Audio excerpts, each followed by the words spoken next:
Hello and welcome back to Speed Demon Painting. Today we are going over the beta changes for the Covenant of the Enlightened in their new order of battle that was released on the 1st of August 2023. The purpose of these videos is not so much to do a deep dive, although I'm pretty sure I'll be digressing quite often when I see these entries, but more to go sort of like what has been buffed, what has been nerfed, what is better now, what do I think is going to be a good thing to field with this ORBATS as well. And before we start off with all of this, let's go and see what happened to the special rules.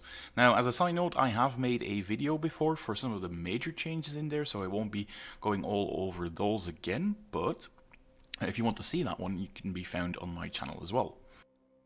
And, should you play a different faction, I will be doing this for all 8 factions in Dystopian Wars in the coming week, so make sure you hit the thumbs up and subscribe to the channel if you haven't yet for those future videos. Now in terms of changes to the rules, there's not that many of them. Some of them were cleaned up. For instance, Apocalypse Protocol used to be something that an opponent was always able to cancel, even if he didn't have any Fortunes of Warships or other ones that allowed him to cancel. But now it's been changed. He does need that, but the downside is that you need a relatively strong Valor card to do so. You need one with a value of at least 40 to pull it off. That is, by the way, a change that we'll be seeing in quite a few of the ORBATS. They have tweaked those as well. Another thing that got tweaked for the Enlightened is the Chrono Generator. It can actually revive models within a unit if they get destroyed, but the effects have been turned down a bit, tweaked down a bit, because I think it was a bit too effective before. Now what happens is, whenever a model in the unit is destroyed and you have an active chrono generator in the unit, you get to roll a dice and consult the table below. If you roll a blue result or a blank, it doesn't really matter, nothing really happens. If you roll a hit or a heavy hit, the destroyed model comes back with an identical model with 1 hull point remaining in its crippled value. And if you get that lucky exploding 6, it's time turned back completely and nothing really happened. The model is just back as it was before. Now this is a generator that is locked only to, or is only available I should say, for the Hypatia and the Prometheus so far, I think. So it's a neat little tool, but you don't really find it everywhere in the Enlightened ORBAT. A completely new rule found in the ORBAT is the cross the beams one. Now this is a bespoke rule for things with heavy particle beamers, because once per activation, before declaring an initial target, this unit may make the following Valor effect, provided again that the Valor card has a value of at least 40. When making an attack, models in the unit may support with the lead value of the particle beamer or particle cannon to the action dice pool, rather than the normal support value. So that is pretty big. It was necessary because of the change to heavy firepower that was discussed in the last video, but some of the bespoke ones, such as Antarctica superiority cruisers, still get this one as compensation. A relatively big change was the entropic generator. The entropic generator still pretty much acts like it did before. The main difference now is that it can no longer stack with your shield generator. So a model cannot use a shield generator if it decides to use this one. So it's a theme we'll be seeing in quite a few of these ORBATs. Defensive stacking has been toned down significantly. It already started in the previous one, but with entropic generators this has now also occurred. Mostly because the Enlightened do have quite a few other tricks up their sleeves to up that reduction in dice, and they could even cancel entire dice pools at some point, so this has been tweaked down. Another, quite important nerf is the group thinking pilot as well. Now stops Enlightened from using SRS mine clearance rule. It basically makes the SRS tokens from the Enlightened a lot harder to intercept, but it comes with 2 downsides now. You cannot gain weight to fire, and you cannot use the SRS mine clearance rule either. So again, a bit of a nerf to the Enlightened. Another tweak, like we see with quite a lot of the different factions, is a tweak to their special sort of SRS tokens, in this case the Orca SRS capacity. These are types of SRS tokens now with the following difference. You've got the ones in parentheses, but you can launch an indicated number of Orca attack tokens and place them in base contact with a friendly and or enemy model within 35 inch, so that's 5 inch less than a traditional SRS. But, as a counter, they do contribute 4 action dice to the attack run instead, while they get the submerged and piercing qualities. The problem with this is, though, that you can now intercept them. So your opponent can try to intercept them as they are SRS tokens, and on top of that then gets to defend with their submerged defense value as well. So I'm hoping that that gets tweaked a bit, because getting double defense against these is a bit rough, mostly because there's a few other factions that have something similar, but Orcas only have one default way of attacking, and that is below the surface, and that is a 10 on the weaker end of the scale, I have to say. That means some targets are just straight up impossible to hit if you've got decent submerged defense and decent air defense, and we have seen some factions getting more corvette duties as well, so I'm just hoping this doesn't leave the Orcas too high and dry. And it's also just rules wise a bit weird that you can intercept Orcas using your ADV value as well. Speaking of sea creatures, the Visitor Assault has also tweaked in the same way that we discussed in the last video.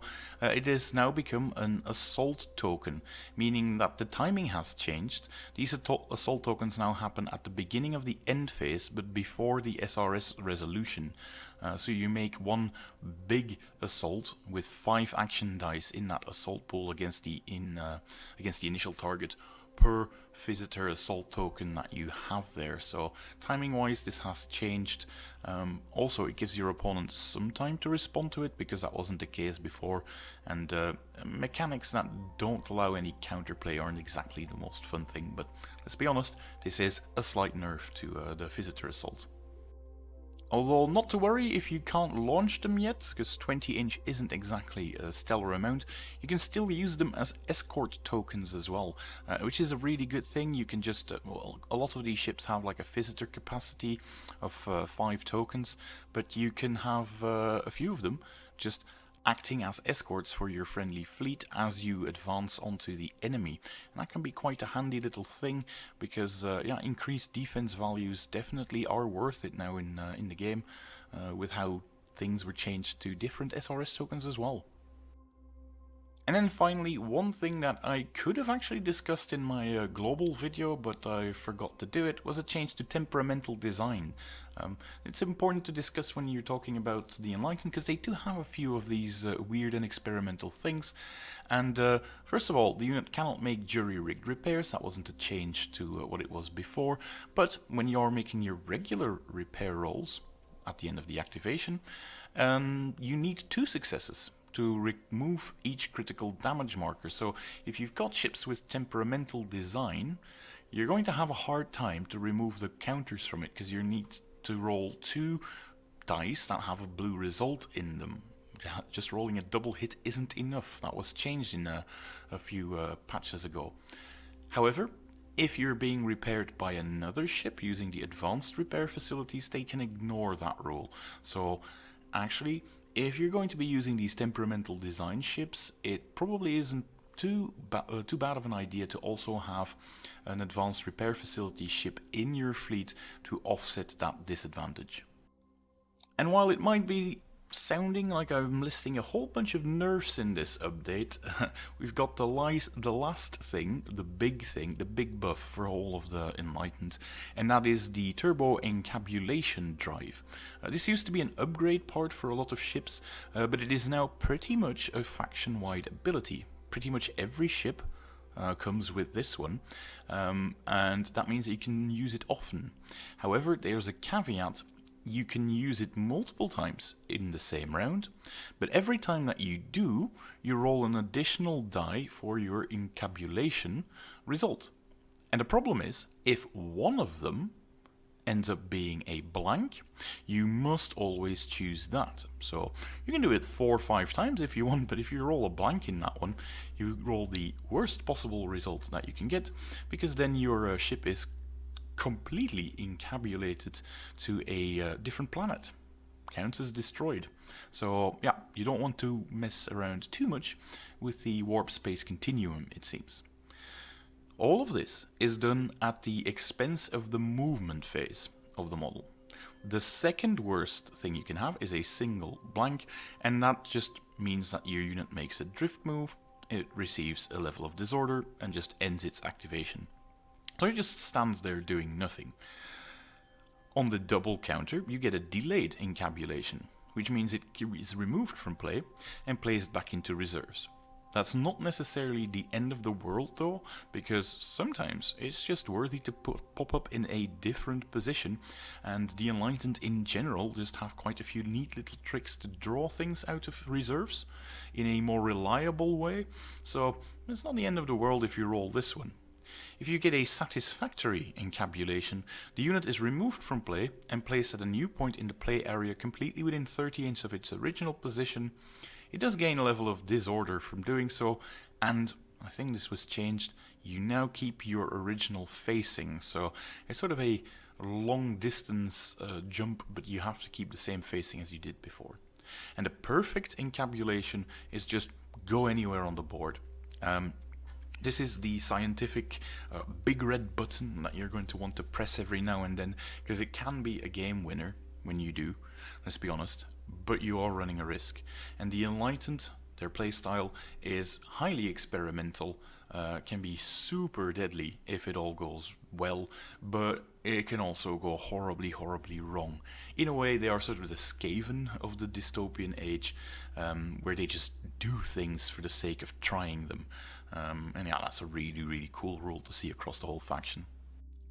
In terms of how you select your fleet for the Enlightened, nothing much has changed. There is of course the change to the strategic reserves now coming with a downside if you have to use the bad luck protection, and visitor ambush now also ending at the or timed at the end phase, in a similar way as the other visitor ambushes were, so that's just cleaned up a bit. The actual battle fleets themselves haven't really undergone a lot of changes, but you know, they do have access now to a couple of mercenary battle fleets, but that goes for all factions, so that's not necessarily an Enlightened thing. What is completely new though are the Enlightened Patrons, and it's a bit of a mixed bag, these, in my opinion. The Maximilian Schneider, the War Master of the Covenant, is the hefty one at 3 victory points, and it gives your entire force, except automata, the Disciplined rule. Now the Disciplined rule means that you get to ignore the emergency, the second level of disorder. There's no small thing, of course, but for 3 victory points it is a bit meh if you look at what some of the other factions are getting. The more stronger ability, I think, and ironically that one is cheaper, is Juliana Drakenberg. She allows you to, during the maintenance step of the end phase, so at the end of your turn, you may choose to discard a Victory and Valor card from your hand and replace it with any one card you have in your discard pile, provided it has a value of 40 or less. So if you're somebody who likes fishing for those very important reroll any dice in an action pool card, you can. But what you can't do is just constantly go and fish for high value cards, so the initiative is almost always in your favor. That's something you can't do. So that's probably the reason why there's a limitation of the card value on that one. And if I'm not mistaken, most of the double activation, the triggered activation cards, are also high value cards, so you can't go and fish those out either.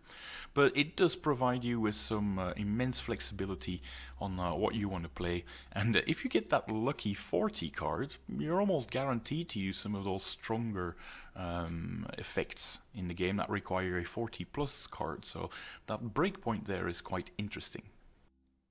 Now, I'm just going to go over the units in this one. I'm just going to say things have changed, and the Archimedes is the one ship I'm going to do this with. It hasn't changed, except for the fact that it now comes with the faction-wide turbo encapulation drive. We're going to see this quite often. Other than that, nothing really has changed for this ship, but it was in a good position to begin with, and it actually got a second named variant, the Arcadian Storm, which clocks in a bit higher at 390 points, and now has the Ruby Focus Crystals, which means that attack with the gunnery quality by this unit treat the citadel of their initial target as 2 lower than indicated. That's already quite a good and decent deal, but on top of that, as a Valor effect, that you have to declare before rolling an attack. If the number of exploding hits rolled against the initial target are greater than the number of blanks, then all your heavy hits in the initial roll count as exploding hits. Action dice generated by the exploding hits are unaffected by this rule, which is a bit weird. So you have to roll your initial dice, you then have to roll all of the exploding hits, keep those separate, and at the end of it you have to count all of the exploding dice, and then retroactively you get to roll an additional amount of dice as well. Complicated mechanism to work out, but a really cool rule regardless. And if you were looking for something with quite a bit more firepower compared to the traditional Archimedes class, this is a neat option to take. The Snyder itself hasn't really changed, but what is new for the Enlightened, and this is in general, they get a couple of new war platforms to go in as well. And as you can see, these things come equipped with heavy gun batteries, so when we're looking at the weapon overview, we're also going to be seeing heavy gun batteries being introduced into the Enlightened faction.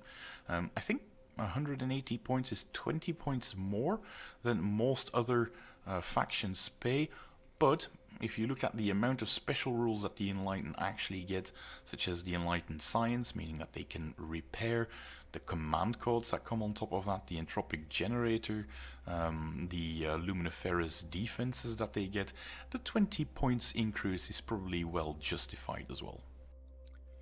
In addition, if you're brave enough, you can start converting some of these models to include particle beamers and pulse emitters as well. That is going to be tricky because those are the ball socket ones compared to the traditional peg and hole sockets. So yeah, I'm quite curious to see if people are going to be able to pull this one off and to do it in a nice way. I suppose if you drill a small hole at the bottom of a particle beamer and you sort of place that one into the peg by just, slotting in a small part of a toothpick, for instance, you should be able to sort of place it on top of that. But it's a neat little addition that they have. The Daedalus fortified tether ship hasn't changed, but like I said, advanced repair facilities is now more important if you're using ships that have the weird design ones, the temperamental design ones, if you want. One that was massively buffed though and worth discussing is the Descartes control ship. We did say that Orcas have a few issues, but that is largely offset when you can just now take Orcapod training on your Descartes control ships, and that just straight up means that they gain the ability to launch Orcas, not as a secondary thing, just on top of their already existing whale tokens, their visitor tokens. So you just gain Orca capacity 6-4 on top of that, and that's why you also play a fairly hefty 50 points, but I think that's well worth experimenting with in this new version, especially because this ship already has a really high air defense value on top of a very decent submerged defense value, and you can still use your visitors as escort tokens to go along with this. So yeah, I think you can make quite a tough cookie to crack out of this ship using this option, but be aware though that 5 hull points and armor 7 isn't exactly a lot for a ship, so yeah, expect to keep it out of harm's way as long as you possibly can.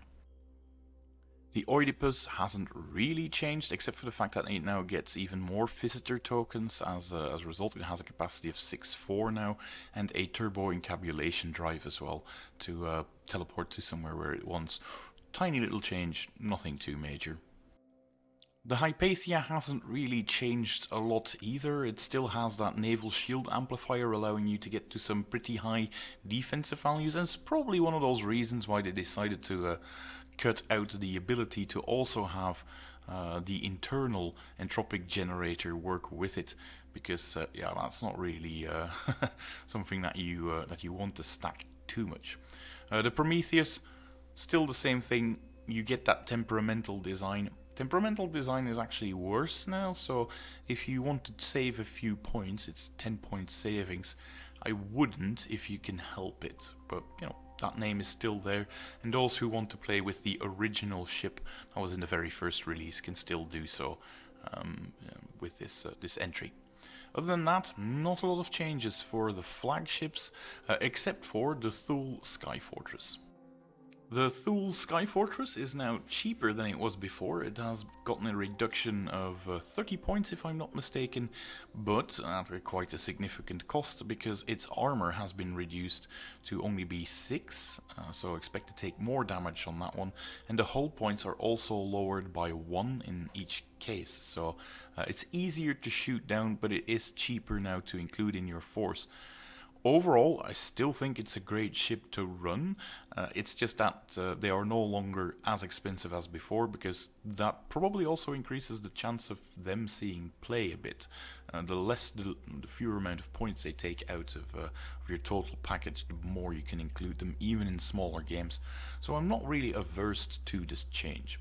One thing that has also been changed, but isn't mentioned here yet, is X-ray laser banks. Those have seen the hazardous keyword dropped from them, so there's also a slight nerf into these two weapons. Other than that though, I think for 355 points and the amount of firepower you get from it, it's not exactly a bad ship to include in your force. It's just that you're going to really want to protect it a bit better, for instance with the Tether ship, because, you know, that can go down rather quickly if you place it fully in front of the center of your force.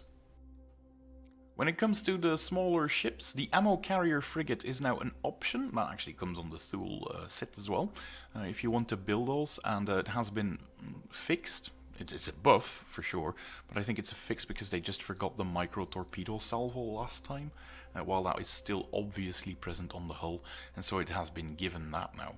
For 40 points per model, you can't go very wrong, I think, with these. They're quite handy to have. The Antarctica Superiority Cruiser is also changed a bit. This one used to have heavy firepower as a rule, but has now gotten the bespoke cross the beams instead, meaning that multiple ones in a squadron can pile their heavy particle cannons together at their lead value, so yeah, quite a compensation, I should say. So it hasn't really gotten worse, it hasn't really gotten much better either. It can still do what you expect it to do. The Belgica before was a bit of a weird ship, it wasn't very popular, I don't think many people ran it, but with the new change it might be more interesting. The actual build has changed. It used to have a heavy particle cannon, but that has been changed out with the Sturgeonian atomizer instead. And given how this one is now an agitation harmonizer, that rule has been changed slightly as well, meaning you always use your battle ready profile for the weapons that are agitation, and it only comes with agitation weapons really as its main weapons. That means that this one is definitely more worthwhile. I mean, a heavy Sturgeonium, or rather the Sturgeonium atomizer, the heaviest version, can go up to mass times 4 with blast and piercing and devastating. That means that even cruiser squadrons that tend to bundle up a bit too much together are going to be in trouble when they are hit with this weapon, because that can go really badly for your opponent. I think you might want to try it out if you're an Enlightened player, just see how it goes. I think it's more a worthy option. A new entry is the smaller, the Daimler Research platform. This one can attach to your Bellerophon, the big one, the big platform, as an attached unit, and also comes with a heavy gun battery and two small gun batteries to go along with that one. So if you're going to be going into these research stations, you can get some little help from this little friend. And then the next one that got changed is the Tacitus Assault Cruiser. It was changed in two ways. First of all, its battle-ready hull points got reduced to 4, so that's a bad thing, of course. But its protection against the catastrophic hits has increased quite a bit by going up to 12. Why do I say that was increased quite a bit? Well, there's quite a few weapon systems out there that don't really have a hard time breaching 22 hits. 24 hits is a different story altogether. Bigger cruiser squadrons need a bit of luck to get to that one generally. This one is more protected that way, but you know, at the expense of one hull point, it really is a bit of give and take here. At first sight, the Vesalius Cetacean surgical ship hasn't really changed all that much, but it does suffer now a bit from its previous ability to use the Orca tokens as escorts. That is now all gone. They are pretty much just attack run things right now. However, the reason why I mention it specifically in this video is it is the only option, as far as I know, that has SRS mine clearance via the Orca tokens. So that is an important one, this option is still there in that ship. Another ship that got tweaked a bit is the Zumina capacitor ship. It was the ship that no one really understood how it worked before. The amount of questions you got from about that ship because of how complicated the wording was off the scales. It is now 75 points, so that is up quite a bit compared to where it was. And it can no longer be taken into units. So it's only single Zumina capacitor ships that are supposed to get attached to Enlightened ships. Supposed to, you don't have to, but they will work best when you do. What do they do now? Well, the power transfer generator has been changed a bit. Each time any friendly model within 4 inch of a model in this unit, remember when it says this unit, it refers to the Zumina capacitor ship, not to the other one. You'll see why this is confusing in a bit. If a friendly model contributes 1 or more action dice to any attack or defense action pool as well, it may add 3 additional action dice to that action pool. And then it says this model suffers a level of disorder. This model again refers to the Zumina and not to the ship that is actually getting extra dice. Your Zumina is starting to get drained by getting increasingly more disorder, and if you use it too often, you're going to find yourself with so many disorder tokens that it is going to be tricky to repair it because, you know, it's only mass 2. You're not getting a massive amount of repair dice to go along with it. In addition, once per round, this model or a model within 5 inch of this unit may make the following Valor effect. That's a big deal. You need a Valor card to use it, and it can be cancelled by your opponent. To re-roll a single blank result on your turbo encapulation roll. So it also protects a bit against it, but if your opponent has a Fortunes of War or a Devil's Own Luck type of ship, you're still going to find your unit somewhere on a different planet. So it is not as reliable as it was before, but then again, that is sort of be expected because that's the playstyle of the Enlightened. Reliability of their scientific advances isn't there yet in the lore, and that is reflected in the Zumina capacitor ship.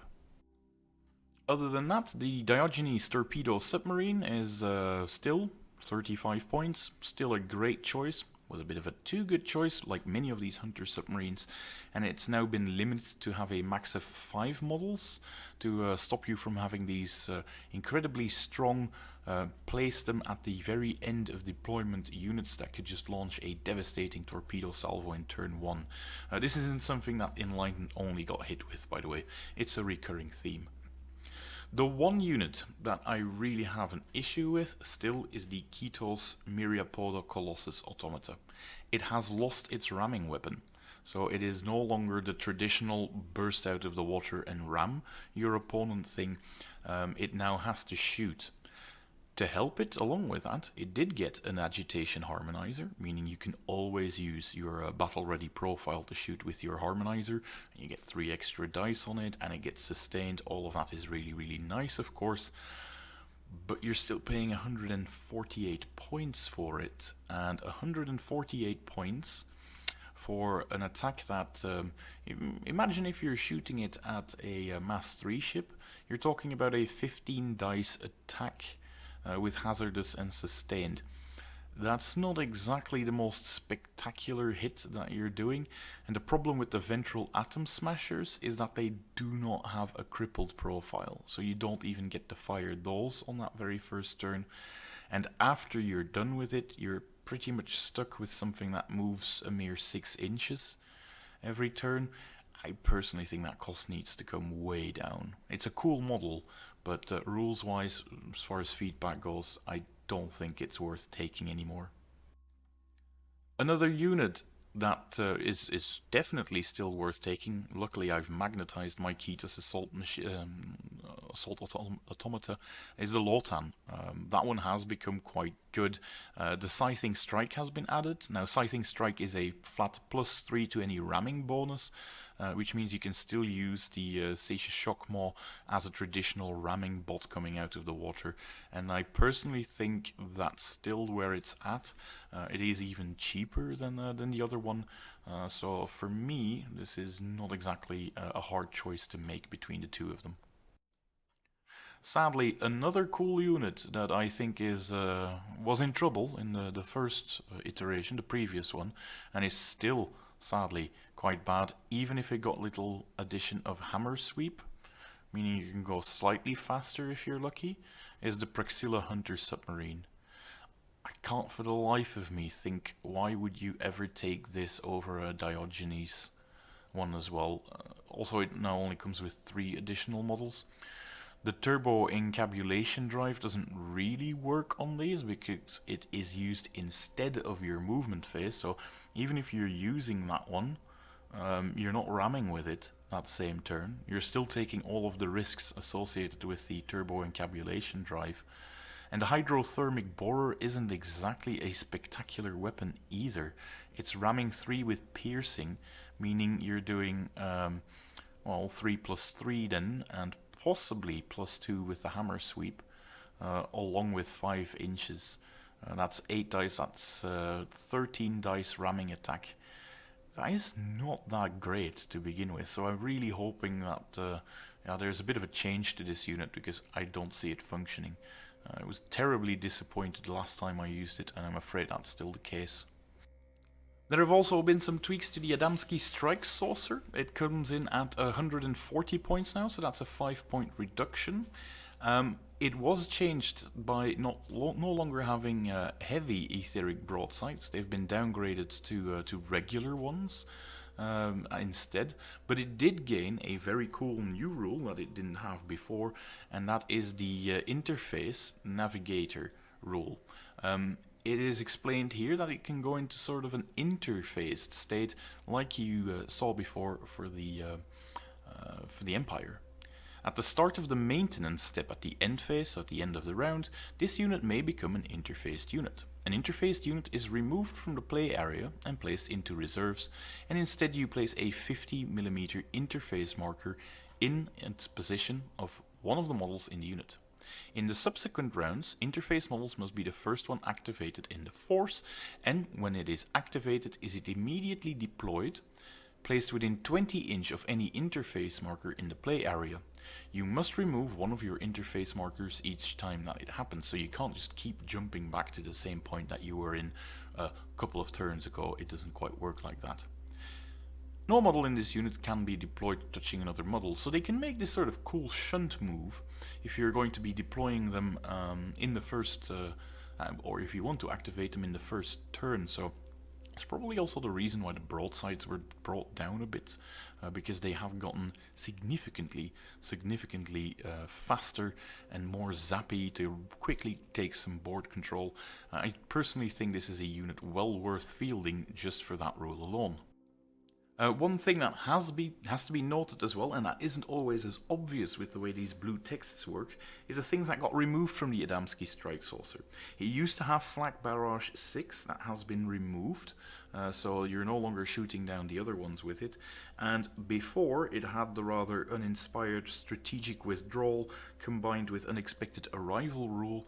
This new interface generator makes up for that, because you can, if you were doing that before, you were constantly shooting with the crippled weapon values, but you're no longer doing that. You're still using them at full value, which is also, again, why I think that the heavy etheric broadside was downgraded a bit compared to what it was before. The Euclid Scout Saucers have changed slightly. Don't be fooled by the Hydrophone Relay, that is now just a generic rule found in many factions. It used to say Radar Relay, but the rule itself hasn't changed. It removes obscured within 7 inches. What is new, however, is the forward deployment rule that they have now gained, meaning that you can actually dump them somewhere midfield to quickly start removing anything with shroud generators and everything. So stonks up on this one. It's definitely something that you want to consider in your force if you hate facing these small little obscure targets. When we're looking at the Houndabu Battle Saucer, it has received a buff in a way because its points cost also got reduced from 170 to 155. Again, that's nice because you want to see those cool models on the table, and if they start getting too expensive, that's always a downside. But with the same thing as the other saucer, the heavy etheric broadside was downgraded to a regular etheric broadside. However, it does still have a new function. It is now the landing vessel for the Enlightened, so it doesn't really do anything now, but once the rules start getting introduced to take landing zones and pieces of land, yeah, you're going to want to use the Houndabu Battle Saucer to go along with that. Personally, this one has a bit of movement shenanigans as well, because it has strategic withdrawal, but doesn't have anything to reliably bring it back onto the table. If you're building a force, I think you would want to combine this one with something like an Archimedes Vault ship, where you can teleport them back in, go out, get back in, and really have your opponent on the back foot and not knowing where you're going to strike the next turn. Without necessarily having to resort to your turbo encapulation drive, because you really don't want to overdo it with those either. The Pisces Recon saucer has not changed in points, but it has undergone a few subtle changes that you may not have noticed before. First of all, the internal entropic generator has been swapped out for a shield generator that it didn't have before, but that means you can actually gain benefit from that aerial shield generator thing that they used to have. That is the upside. The downside is, of course, that the whole caveat about needing to at least breach the armor by scoring more points than the armor value is removed, because that used to have an internal entropic generator that it seems to have lost. Another thing that it seems to have lost, well, that was to be expected, was the SRS mine clearance. You can't do that anymore due to the groupthink piloting, so it's probably a small thing, but yeah, noteworthy. It's a subtle way it has changed. And then finally the last one, the Valtar Ether Saucer, hasn't changed in points despite the downgrade from the heavy etheric broadsides to regular ones like we saw with the other battle saucers. There's a very good reason why that didn't come at the expense of a points, or rather with a points downgrade, and it's because it now has cross the beams. Cross the beams was that bespoke rule allowing you to support the other particle beamers, heavy particle cannons, with full lead value instead.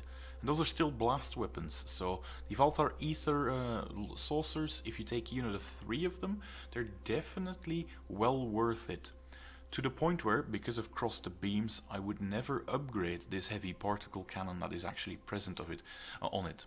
There's a reason why it's now a free upgrade for most of them, but I wouldn't do it because cross the beams really is strong. So if you want to use them, they are like Antarcticus in a way, but just way faster, bit more fragile, and you can easily get within that distance, that closing distance at which those particle cannons are at their best. Along with agile and possibly full steam ahead for these things, you can really get into absolute devastating range really quickly if you get a unit of 3 of them. They should really up your alpha strike potential. And then last, we take a look at the weapons reference, which can now be found at the back of every ORBAT, meaning it is the easiest page to find, and that's a good thing because that's the page that you reference the most. There's a few new additions, the gun battery and the heavy gun battery, as they can now be found on the base weapon platforms that you have for the Enlightened.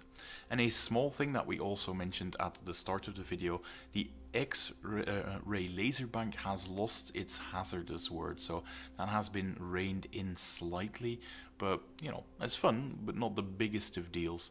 That's a very minor tap on the wrist for that weapon system. One thing that I did notice, and it was already sent back as feedback in the beta forum for the Enlightened, is that the etheric lance still has a support value of 4 in this Orbat. In the Sultanate one, that one got changed and was reduced to a 3, so I expect to see a similar thing happening when this Orbat exits its beta stage and just gets its fully fleshed one. And there we go, that was still quite a long video, but going over all of the little changes, what was nerfed, what was changed for the better. I hope you liked it. If you did, remember to give it a thumbs up, and I hope to see you in the next video. Bye!